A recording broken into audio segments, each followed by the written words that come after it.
This is the third lecture in the course, The State of the United States Economy and Society. The population of the United States is aging rapidly. Millions of adults born after the Second World War are now eligible for benefits under the Social Security system. Millions are relatively well off. Millions of others are not. Some percentage remain in the workforce, either in their long-term full-time positions, in second or third careers, or in part-time positions taken for economic or other personal reasons. Immigration and the impact of the new restrictions on immigration are already affecting workforce trends. Roughly one half of our population, 159.5 million people, comprises the nation's civilian workforce. Of course, not all of these persons are employed. A rising number of people included in the statistical labor force are not employed. A 2017 Brookings Institution paper written by Princeton University economics professor Alan Krueger provided some of the answers. The opioid epidemic and labor force participation are now intertwined. If we are to bring a large number of people back into the labor force who have left the labor force, I think it's important that we take serious steps to address the opioid crisis. When the government announces the official rate of unemployment, this statistic is based on a survey of households taken by the U.S. Census Bureau. They report the percentage of the labor force that is without work but seeking employment. Anyone who responds that they have given up looking for employment is categorized as no longer in the workforce and therefore not unemployed. The number of people employed full-time has continued to increase over the last year, rising to 130.4 million in July of 2019. Approximately 164,000 new jobs were created during the month. Although the official rate of unemployment is now 3.7%, the number of unemployed in July 2019 still stood at 6,063,000 people. The Bureau of Labor Statistics survey indicates the rate of unemployment for adults aged 20 years and over in July 2019 was as follows. For Hispanics, 3.5%. For blacks or African Americans, 5.4%, for Asians, 2.1%, and for whites, 2.8%. Across the United States, the demand for workers is, as always, uneven. The reasons for this are many. As reported by the Bureau of Labor Statistics for July 2019, Vermont had the lowest rate of unemployment at 2.1%. New Jersey's rate was 3.3%, Pennsylvania was 3.9%, and Alaska reported the highest unemployment rate at 6.3%. Despite a general recovery in employment across the nation, some states continue to lose jobs. Alaska has been losing jobs since October of 2015. An important factor has been the steep drop in oil prices from a peak of $100 a barrel. Cutbacks in production by OPEC members pulled prices back up. However, prices have recently fallen back on announcement by the U.S. Energy Information Administration of increased refined product inventories. Innovation has resulted in huge increases in crude oil production. Yet the number of jobs in the sector are 20% lower than just 4 years ago. A broader definition of unemployment, described as U6, indicates that the rate of unemployment in July of 2019 was around 7%. This calculation includes the underemployed, the marginally employed, and discouraged workers. However, the analysts at shadowstats.com suggest the number of people who have dropped out of the workforce or are marginally employed is even much larger than what is revealed by the Census Bureau's survey. However, it must be noted that the methodology employed by Shadow Stats has been challenged as seriously overstating the number of people interested in finding a job but not included in the workforce statistics. Across the United States, millions of people work full-time but do not earn enough to meet housing expenses and other basic living expenses. Some states have mandated a higher minimum wage for at least some workers. There are a number of concerns expressed by employers whose profit margins are already tight because of competition from lower wage and lower tax locations, domestic and foreign. The cost of living and the cost of doing business across the United States varies significantly. The Massachusetts Institute of Technology has developed a living wage calculator to put the problem in perspective based on where people live. You can access the data for your state or metropolitan area. However, MIT's analysis of the data indicates the disconnect between the cost of living and wage levels is a national problem. An analysis of the living wage, compiling geographically specific expenditure data for food, childcare, health care, housing, transportation, and other basic necessities, finds that the living wage in the United States is $16.07 per hour in 2017, before taxes for a family of 4, 2 working adults, 2 children, compared to $15.84 in 2016.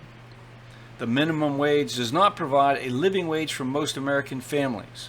A typical family of 4, 2 working adults, 2 children, needs to work nearly 4 full-time minimum wage jobs, a 75-hour work week per working adult, to earn a living wage.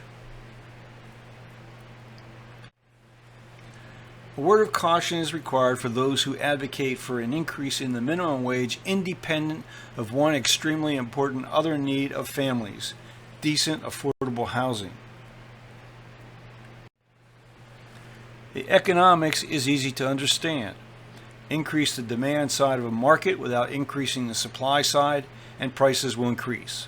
Thus, for many people whose dollar income would increase by a legislated increase in the minimum wage, the increase will eventually, and in some markets quickly, be capitalized into higher rental charges for existing apartments and high prices for houses suitable for first-time homebuyers.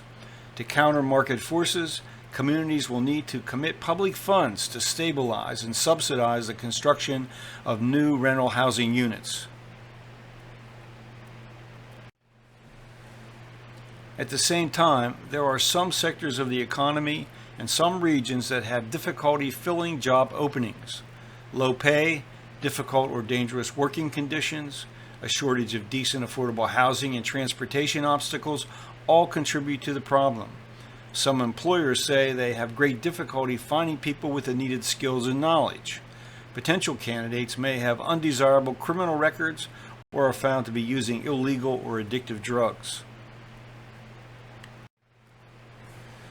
The number of job openings in the United States reached an all-time high of 7.335 million in December 2018 and has remained at around 7.3 million as of the end of June 2019. Bob Bryan of Business Insider covered the story in 2016 and described one of the important demographic issues. Well, the outlook is bright for the younger generation. There will be a transition period as baby boomers and older members of the workforce shift out of the labor market and more millennials hit working age. This will mean the giant gap between experienced workers with the skills for the new jobs America is creating and those available in the labor pool will remain wide for a while.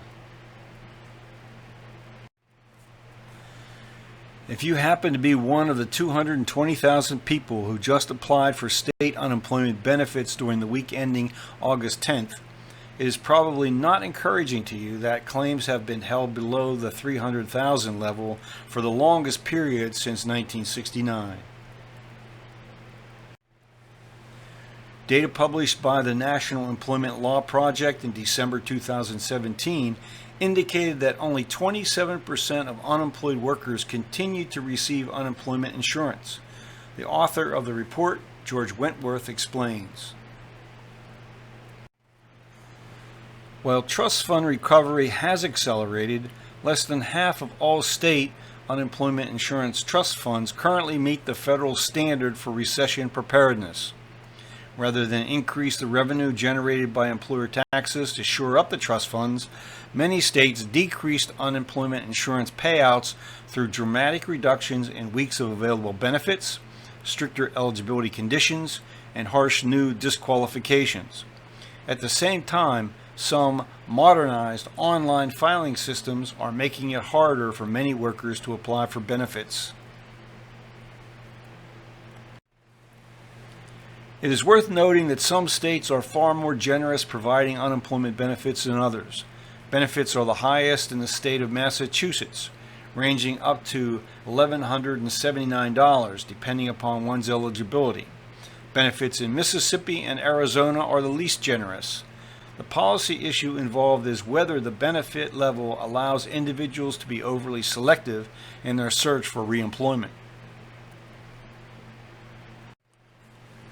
Education levels and specialized training have always helped protect people from prolonged periods of unemployment, if not necessarily from underemployment.